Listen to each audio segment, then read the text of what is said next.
Mimi kwa majina naitwa Mohamed Mkoko, ni mtumishi wa taasisi ya elimu watu wazima mkoa wa Dodoma, lakini pia ni mwenyekiti wa kamati ya shule ya Dodoma English Medium na ni mnufaika wa taasisi ya mamlaka ya elimu Tanzania TEA.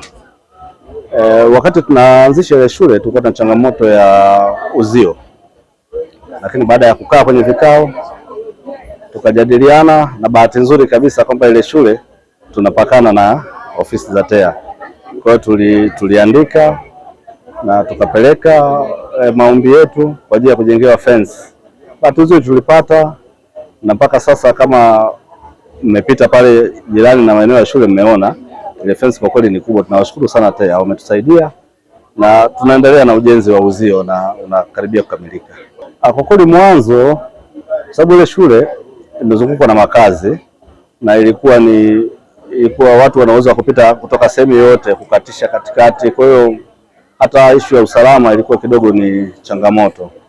Kwa hiyo hata baadhi ya majirani hawakuwa wanaamini sana usalama wa watoto wao kwenda pale, kwa sababu waliona ni shule ambayo iko wazi. Kwa sasa hivi kwa kweli maombi ni mengi, kwa sababu wameshaona kwamba tayari ule uzio umewekwa, wanaamini sasa watoto wao watakuwa salama zaidi.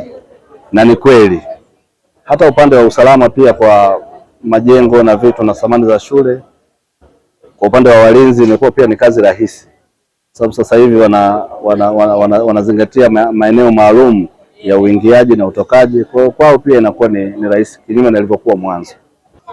Wakati kabla ya kuwa na fence ile, tunajua siku hizi pikipiki nyingi, vurugu za magari, mtoto yuko darasani wakati mwingine linapita gari na matangazo yake au vitu kama hivyo, ule utulivu kwa kweli ulikuwa haupo. Watoto walikuwa na uwezo wa kutazama kila kinachoendelea nje, kwa sababu ile shule tukumbuke iko katikati ya makazi ya watu kama ambavyo tunaifahamu. Kwa hiyo baada ya uzio ule sasa utulivu upo. Kwa kama utulivu upo na watoto wadogo wana desturi ya kutaka kujifunza kila wanachokiona, kwa hiyo concentration saizi ni kubwa, kwa sababu yale ya nje tena saizi hawayaoni. Kwa hiyo wako na mwalimu darasani, tunaamini na tumeanza kuona kwanza uhitaji umekuwa mkubwa wa watu kutaka watoto kuhamia, lakini pia hata matokeo yanazidi kuwa mazuri. Kwa kweli mimi niseme tu kwamba tunawashukuru mamlaka ya elimu, lakini pia waendelee kusaidia na wenzetu ambao wana changamoto hiyo kuboresha mazingira ya shule, lakini pia kwa shukrani pia kwa serikali ya Jamhuri ya Muungano wa Tanzania inayoongozwa na mama yetu Samia Suluhu Hassan.